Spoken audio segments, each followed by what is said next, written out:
Well, good morning.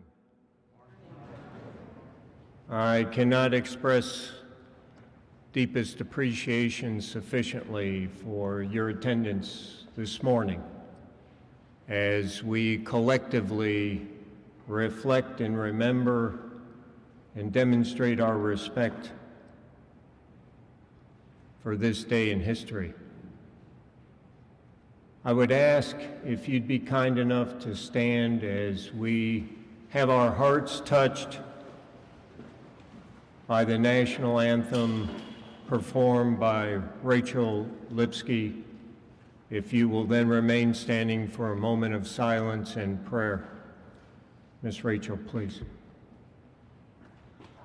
Oh, say, can you see by the dawn's early light what so proudly we hailed at the twilight's last gleaming, whose broad stripes and bright stars through the perilous fight o'er the ramparts we watched were so gallantly streaming, and the rockets regular, the bombs bursting in air, gave proof through the night that our flag was still there. Oh, say does that star-spangled banner yet wave o'er the land of the free and the home of the brave. Dear Lord, thank you for these men and women gathered here today, these leaders of our nation and our community, of our business and our country music artistry. These mothers and fathers and brothers and sisters and sons and daughters of America collected here today with common memories and respect and appreciation. Forgive us for our sins, grant us patience and wisdom, protect those who protect us, our first responders and our heroes, our family members. Amen. Please be seated.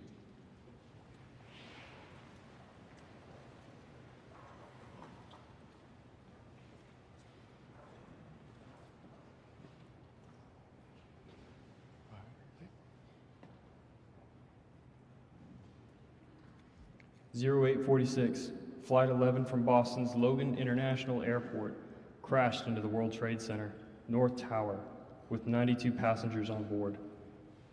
The last communication from the plane was from flight attendant Madeline Sweeney, saying, "Oh my God, we are way too low," moments before the plane hit the tower.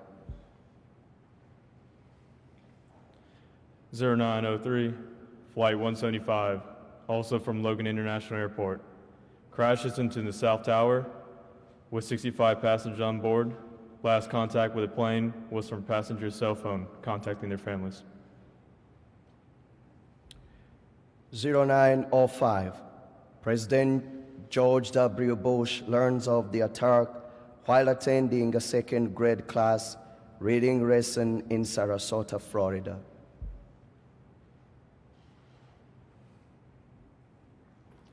0931, President Bush's address to the nation, calling the attack a national tragedy. 0937, Flight 77 from Washington Dulles International Airport, crashes in the Pentagon with 64 passengers on board. 0945, the White House and the U.S. Capitol are evacuated.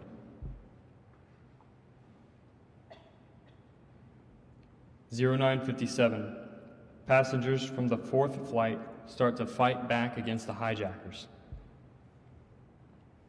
0959, after burning for 56 minutes, the South Tower collapses. killing approximately 600 workers and first responders. The fall lasts 10 seconds. 10:03, Flight 98 from New York International Airport crashes into a field in Shanksville, Pennsylvania, with 44 passengers on board.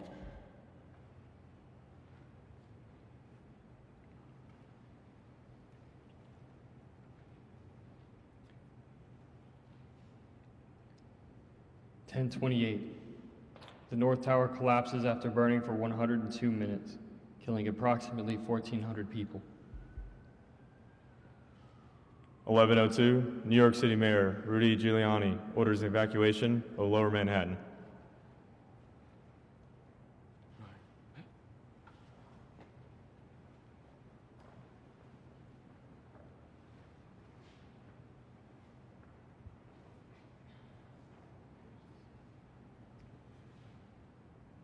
President McPhee currently is in flight to the Bahamas for his third plane load of relief supplies and funding for the storm disaster populations of the Bahamas.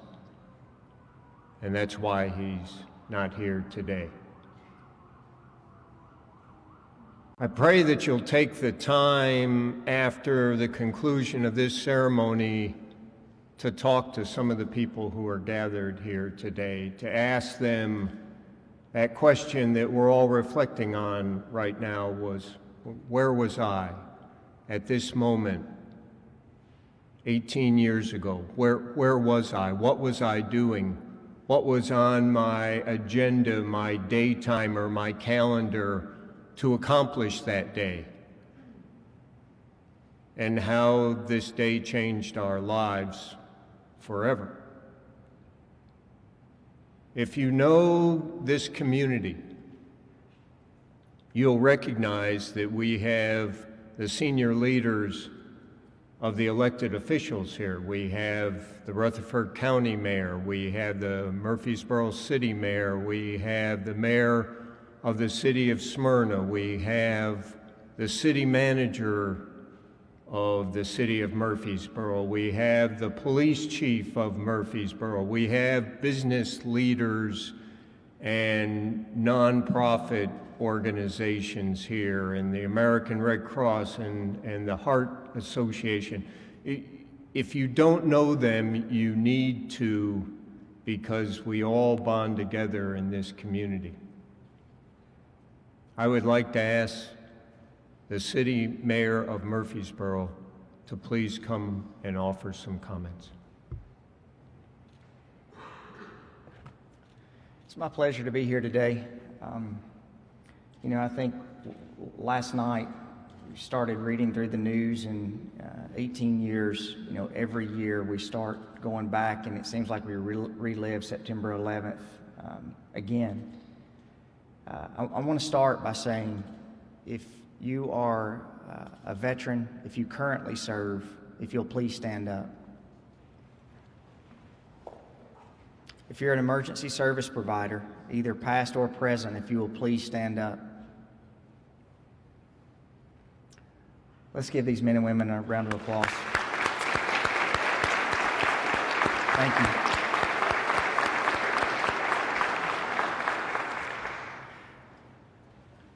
One of the funnest parts of my job, I get to go speak to students all over our city and all over our county. And I have two 16-year-old boys and a 6-year-old boy. And one of the things that I pray for my boys every night, and I talk to these students that are in our schools, it's about being a leader. And when I talk to my 6-year-old about that, I say, Drew, I want you to be a leader today. And he says, Dad, it's not my turn to be the line leader. I get to do that later. And so I explained to him what a leader is. And I think the thing that we talk about September 11th, I remember going through the part of being in disbelief, the part of then being completely surprised. Then you go through where you're grieving, You're not understanding what's happening. And then you go through, and I still admit this, I still have a part of anger that's inside of me to understand why someone would do this, why someone would hurt innocent people. And then we go back to leadership and what leadership truly is about. Leadership's about making decisions that no one else wants to make. Leadership's about doing things that no one else wants to do, about doing the things that you do when people aren't watching. And when I see the men and women who represent our community who are in uniform, that's exactly what you do every day. There are 22 emergency service providers who lost their lives just this year with 9/11 related deaths. And that's the thing that happens. It keeps going on and on and on. The thing that I ask today, and I'm just as guilty as anyone else, I remember the weeks after September 11th that everyone had flags flying on their cars, that you could not go anywhere in our community that you didn't see an American flag or a God Bless USA. And I think it's like anything, as time goes on, that lessens until something happens again. It shouldn't be every year, 2 days of the year, September 10th and 11th, when we start thinking about this again, that we have our American pride. It should be something that we cherish and we do every day. So I want to make this commitment to you, and I know I can speak on behalf of the leaders in this community. We will continue to do anything that we can to support our veterans, to support our emergency service providers, and support our men and women who are currently serving here and abroad. What we ask the community is when it comes time to leadership, we all need to make those tough choices. So today, when you see someone who is serving our country, or one of our police officers or firefighters or our ambulance personnel, please go up and thank them for what they do. It's their families that they leave every single morning or every night that keep us safe, that they don't know if they're going to come back. So when you look at what we have to be thankful for in this community, it's those individuals that give us everything that we have, the blessings that we have in this community. And for that, I want to thank you for what you do.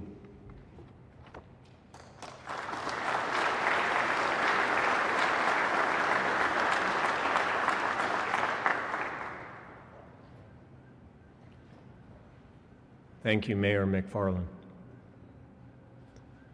The next speaker who will share thoughts with us this morning is a soldier who came out of combat in Iraq and immediately decided that he should probably be smarter and get a degree. Somehow those two in his mind were connected. And he drives a vehicle that has my alma mater sticker on that critter, West Point. And so people will see him driving that car and they'll go, "Well, what class are you?" And he'll go, "Oh no, it's not me, it's my wife." And so here was the non-commissioned officer who snared the West Point officer and understands why our military families are our heroes.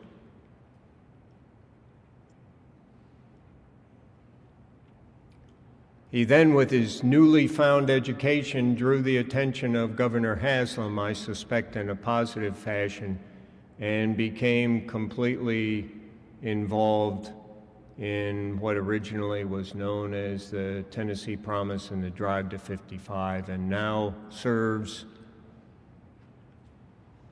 our nation, our state, our community, our academic community as the Executive Director for Tennessee Higher Education Commission. Sergeant Mike Krause.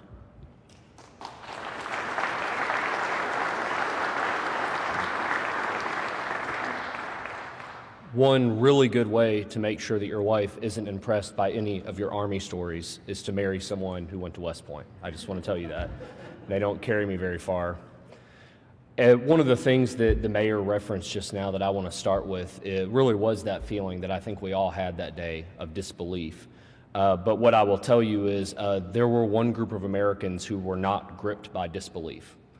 On September 11th, 2001, I was a 19-year-old sergeant serving in the 101st Airborne at Fort Campbell.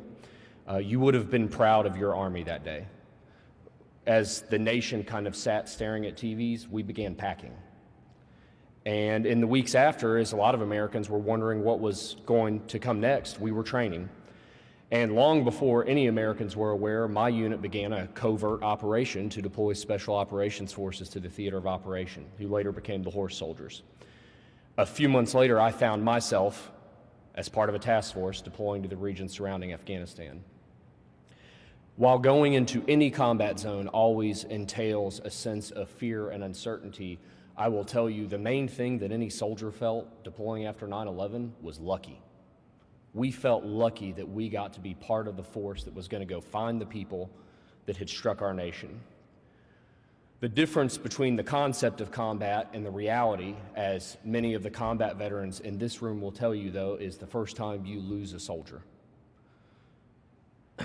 The first soldier I knew who was killed in action, and unfortunately all of us who are veterans of Iraq and Afghanistan have now accrued typically a list of our comrades who've fallen, but the first for me was Sergeant Gene Vance. Gene was a Special Forces soldier that my platoon was attached to support. He was a cryptological linguist. He spoke a bunch of languages. He was really smart.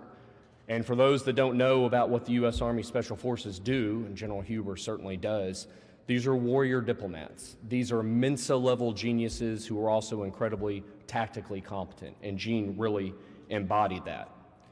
When Gene was killed in the wilderness of Shkin, Afghanistan, it was a beginning of an education for myself and our entire platoon, that the principles we swore to uphold when we joined the military aren't abstract. This is about people and newlyweds, which Gene was. He had gotten married just before our deployment. The casualty roles that I think are very easy for Americans to see and not really understand represent lives and brothers and sisters and mothers and fathers.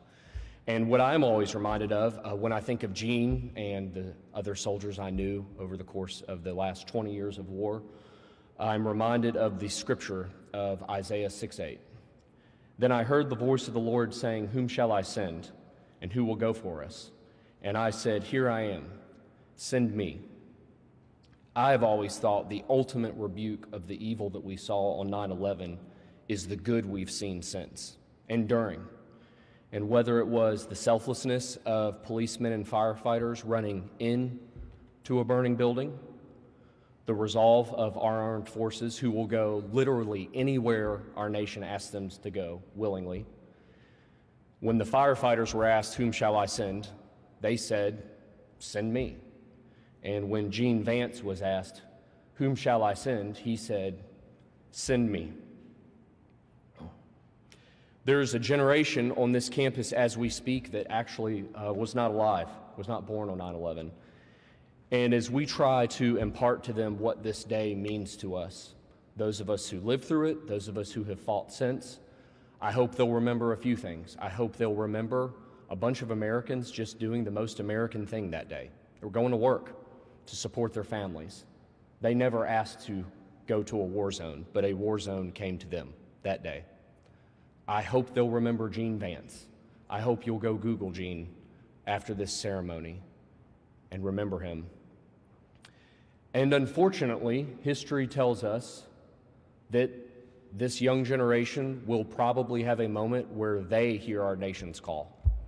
And the cadets in the back are going to command troops, our nation's most precious asset. And I hope when you do that, you will do it in as fine a way as Sergeant Gene Vance did in Shkin, Afghanistan.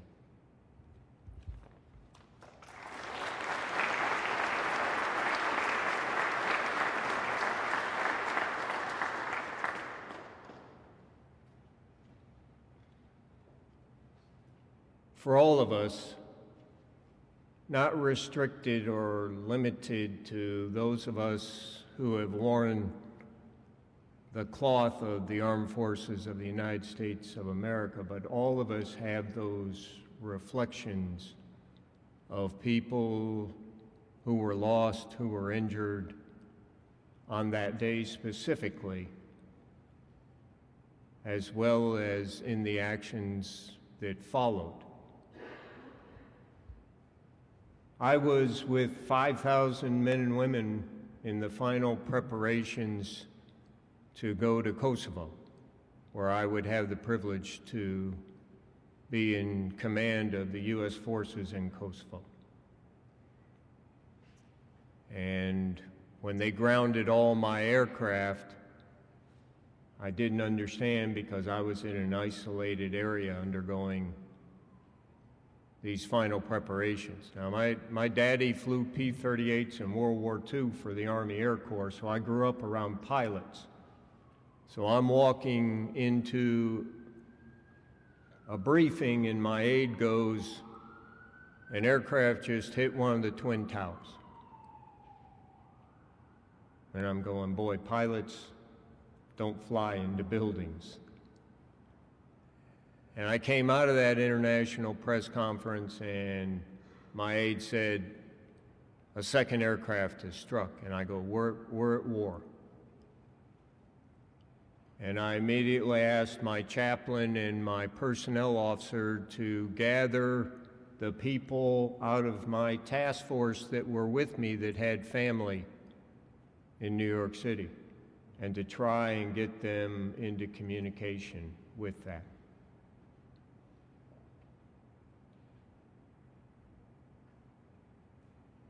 As Mike said, there wasn't any hesitancy on the reality. We understood the reality. And how it touches you the first time that as a first responder or a member of the armed forces, that what you ask somebody to do, they die doing it. They willingly die doing it. For people who go, gee, Huber, you don't know anything about leadership. You're a general. You got tens of thousands of people that you just order to do stuff. You don't need to lead them. You just order them. And I see my dear friend, Brigadier General Retired Ogg over here smiling with understanding that life in combat, the simplicity of what's important. But people allow you the privilege to be their leader. They willingly follow you at times to their death, not based upon your size or your gender, or even in a structured organization, your rank or your duty position. They willingly follow you out of a sense of mutual respect and trust that you've got to earn every bloody day. And so that's our life in the military. That's the life in this community. That's the people who are gathered here today. You've got all the senior leadership of the university here to show support for our veterans. The Charlie and Hazel Daniels Military Veteran and Military Family Center is not only the largest in the nation and the most comprehensive, but the support given by this university is unparalleled. I'm ashamed to say unparalleled in the nation for supporting their veterans and military family members. That's why we're here today. And I guarantee you, the reason we went to Afghanistan in October of 2001 is the same reason today. To go there and capture and kill those who planned, facilitated, supported an attack upon our nation, so that it won't happen here again or anyplace else. I spent 2 years in Afghanistan. My family was at Fort Belvoir, Virginia.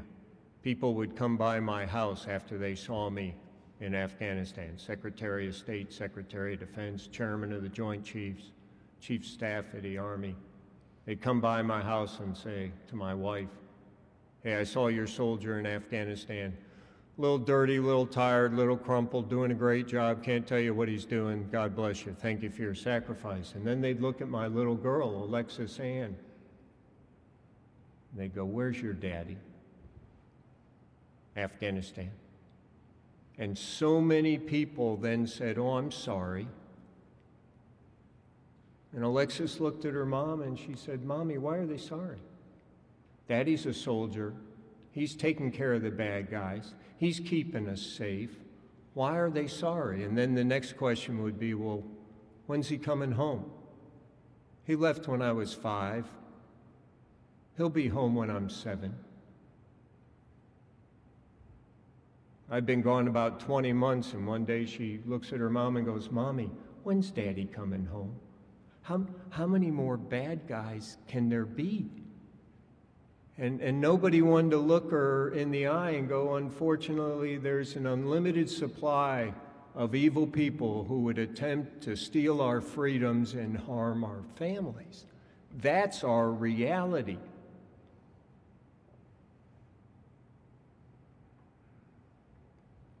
It's interesting how people form their opinions about how our veterans are either heroes or homeless or broken or suicidal or needy.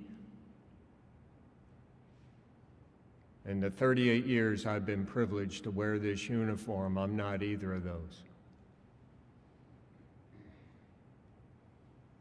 We have today the director of the Tennessee Valley healthcare system for the VA.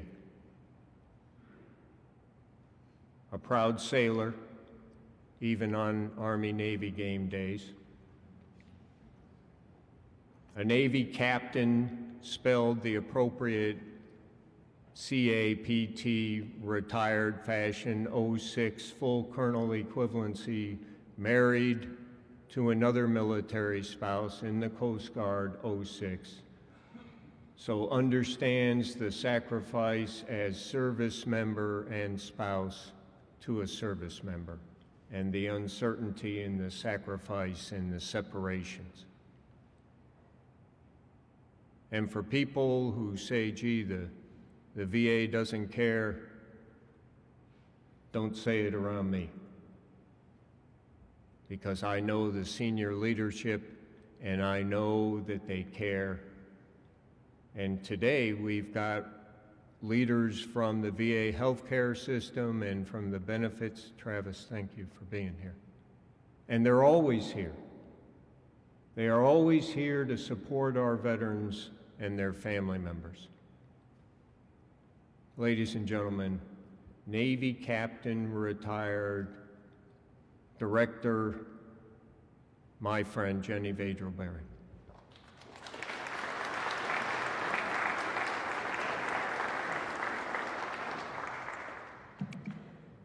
Thank you, General, for having me here today. So my story is a little bit different. On September 11, 2001, I was the director of the U.S. Naval Clinic, United Kingdom Clinic in St. Mawgan, England. It's in Cornwall, and it no longer exists, sadly, but at the time, it supported Joint Maritime Facility St. Mawgan. Many of you don't know about it because it was a secret base. The entire base was underground, and their mission was undersea surveillance. They had the entire North Atlantic looking for submarines. So on September 11, 2001, it was a beautiful day in England. Sunny, which many of them were not. It was beautiful. I sent my daughter, Kelsey, who was 11 at the time, to school. We lived in government housing, but it wasn't on the base. It was out in town. So I sent her to school. She went to a public school downtown in Newquay. My husband at the time was captain of a ship, and his ship had just pulled into Sunny Point, North Carolina. He had already been gone probably 5 months. He called me on the Sunday before September 11th and said, hey, we just pulled in. You probably won't hear from me much. We are unloading ammunition and weapons. But I want to let you know I'm okay. So on that morning, I told you I'd cry. I go to work, and actually, I was leaving that day to go back to Jacksonville, Florida. It was going to be my 20th high school reunion. And my niece, Bridget, was flying from Orlando to England to take care of my daughter, Kelsey. So that's how our day started. I said goodbye to Kelsey, I'll see you in about a week, and I went to work. So I'm at work, and my niece calls me, and she says, Aunt Jen, I'm on the plane, but they say we can't take off. And I said, well, I'm sure it's fine, Bridget. Just relax, you know, we'll see what's going on. And then I continued to gather my belongings because I was heading to the airport. I remember very vividly one of my corpsmen running in. Commander, come out, the news, the news. So I ran out, and all the corpsmen, all the patients, they're watching the TV, and we see the plane, the second plane hit. Nobody had the TV on before that, and somebody heard something. Back then, smartphones weren't around, and the cell coverage in St. Margaret really was very little, so we didn't use cell phones. Nobody really was able to communicate very well. And so then I knew what was happening, and I called my niece back, and I said, you're going to be getting off the plane. It's not happening. So within minutes, the commander of JMF called all of us and said, you're all coming underground. So we went underground, and I was there for 12 hours, not knowing what was going on with my daughter. So that's my story. My daughter's story is this. She was 11. She was in school, and they evacuated the school, sent them all home, and she sat alone for 12 hours in our house, watching the news over and over. Now, people were calling from the States. My mom was calling. People were calling her, but nobody could get to her. And unfortunately, all of the neighbors were underground too. And many of them had deployed spouses. Nobody thought to take care of Kelsey. So she stayed alone. Excuse me. My husband, his story is, so there's 3 stories here. My husband immediately got the call and pulled out. He tried calling us, but at that time, Kelsey was in school and I was underground. So he didn't know what was happening with us. His ship pulls out, and he was gone for about 2 weeks and was told to keep radio silence. So I eventually got out, sped home. I did call my daughter on the cell phone, but the phone was busy because she was talking to my mother or someone. And when I got to my house, Sky News was at the door trying to interview her, as she's crying hysterically. So I got rid of them, and we just held each other. We held each other.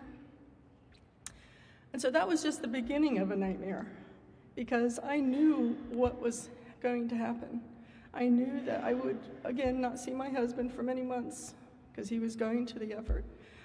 I knew that I would unfortunately have to send sailors to the war, which I did.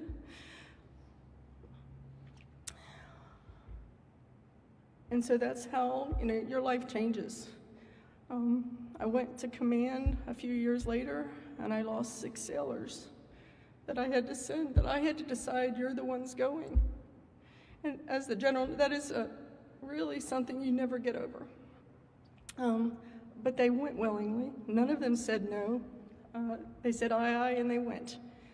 These are the Americans that we have. I mean, those of you in uniform, I look at you and I pray you don't have that experience, but sadly I know you will.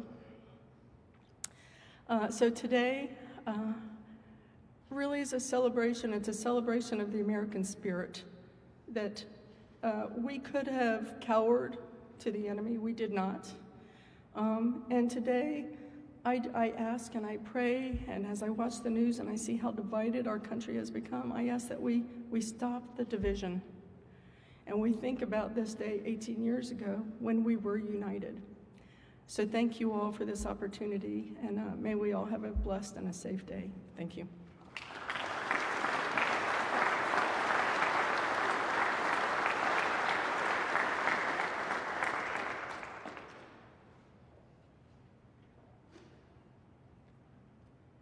When you talk about courage,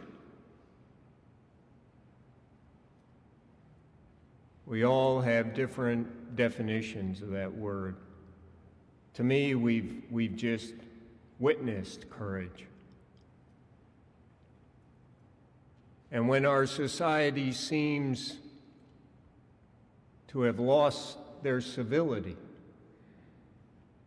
do we have the courage as human beings to open up part of ourselves, to focus on what makes us the same, to focus on the human dimension? There's nobody in this room that doesn't now feel privileged to have listened and received a portion of somebody's life and struggles and soul. And so, don't complain about the lack of civility in our society. Do something about it. If you knew today was your last day, today was it,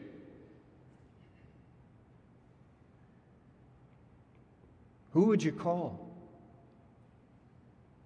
Who would you say thank you? Who would you say forgive me? Who would you say I forgive you? Who would you say I love you? Because it may be your last day, and if you find yourself making major adjustments in how you behave as a human being, you should take note of that. You should correct that. This is a wonderful opportunity to recognize and bond as human beings, as mothers and fathers, as brothers and sisters, sons and daughters, grandparents, just trying to be a good human being, just trying to make a difference. That's the uniform we all wear. That's the commonality of our hearts and our hopes.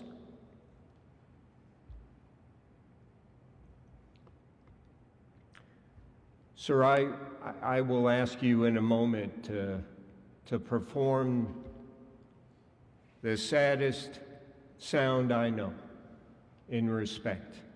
Please, sir.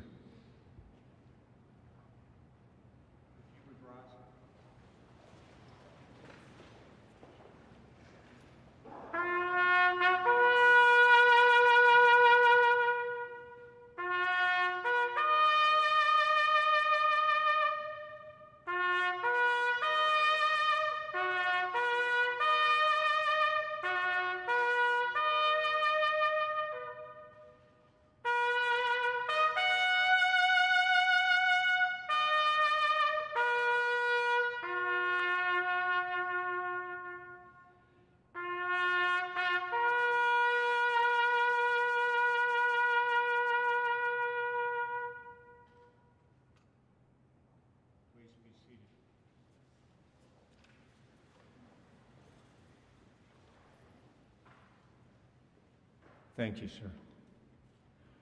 I, like some of you in this room, have attended far too many funerals, have presented a folded American flag on bended knee with gratitude and condolences and handed it to a mother or a father or a child or a daughter. That flag that draped that coffin of the fallen one. And I've never been met with anger or resentment. I've always been met with the reasonable sense of grief from the loss of a loved one, but always a sense of pride for their service and their sacrifice.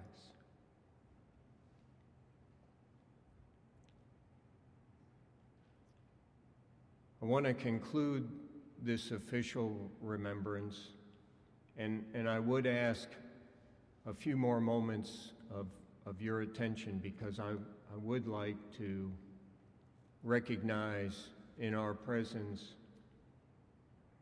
an extremely incredible, sincere, patriotic country music artist and star, Mr. Rodney Adkins, who I'll ask in a moment to come forward, who's with us here today. From the beginning of his illustrious and highly successful musical career, he was immediately drawn to performing for our men and women in uniform, right from the onset.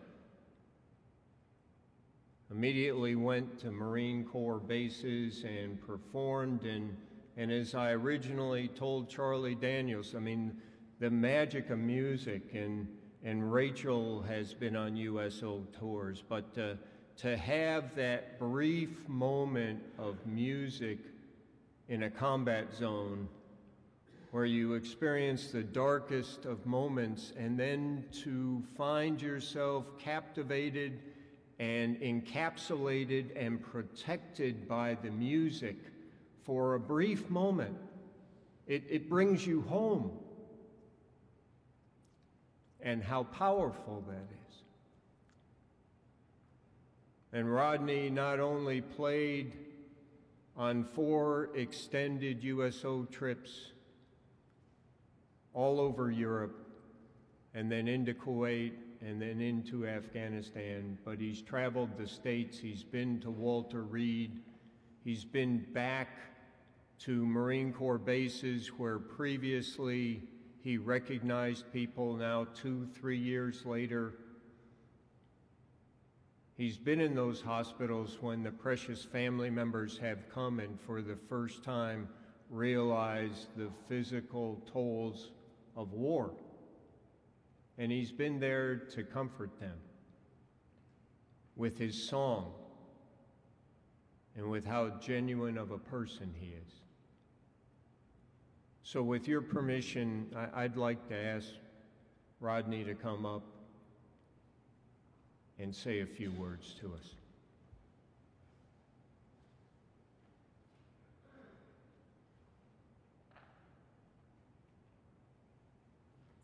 Good morning. I've got my notes on my phone here, sorry about that. I wrote stuff down, but as I'm listening to these stories, I can't help but go back to 9/11 for myself. And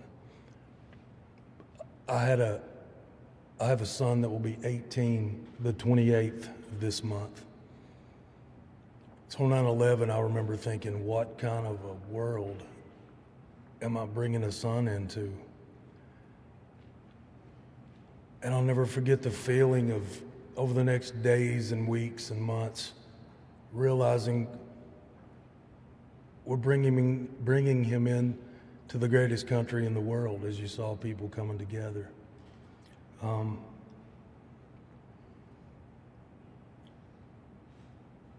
Having the honor to spend some time with General Huber, you take away gratitude. He makes everyone around him feel gratitude. And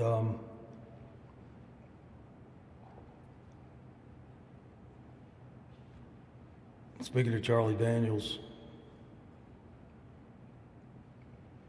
my 2 favorite Charlie Daniels quotes, one being, what the world needs are a few more rednecks. The second one is, there are 2 things that protect this country from those who seek to destroy it. It's the almighty grace of our Lord and Savior and the United States military. So General Huber, I want to thank you for the invitation, for having me here today, for what you've done for your country and for this amazing MTSU. And I believe that people kind of remember some of what you say, but they always remember how you make them feel, and you have always made me feel just valuable. Me growing up as a foster kid and an adopted kid, that's something I cherish. Not many people, you struggle with that as you're growing up. And I've asked General Huber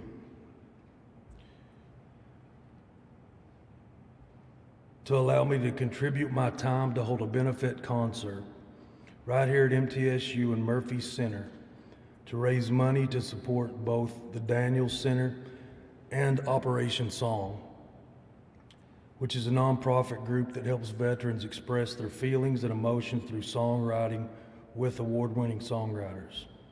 We'll hold this concert 1 year from today on 9/11 in 2020. And it'll be a tribute to active duty military, our veterans, our first responders serving in our cities and states, and their family members. I'll be asking some of my artist friends to join me as special guests on stage and contribute their time and music to the cause. And more details will be out by Veterans Day, including ticket information. So this is a save the date announcement to mark your calendars to join me and others for what will be a great show for an incredibly great cause.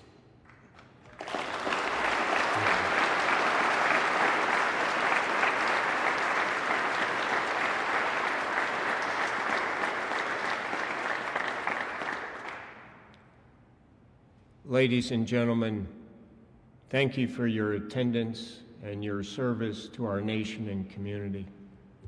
Try to take a few minutes to meet the people that are gathered here today.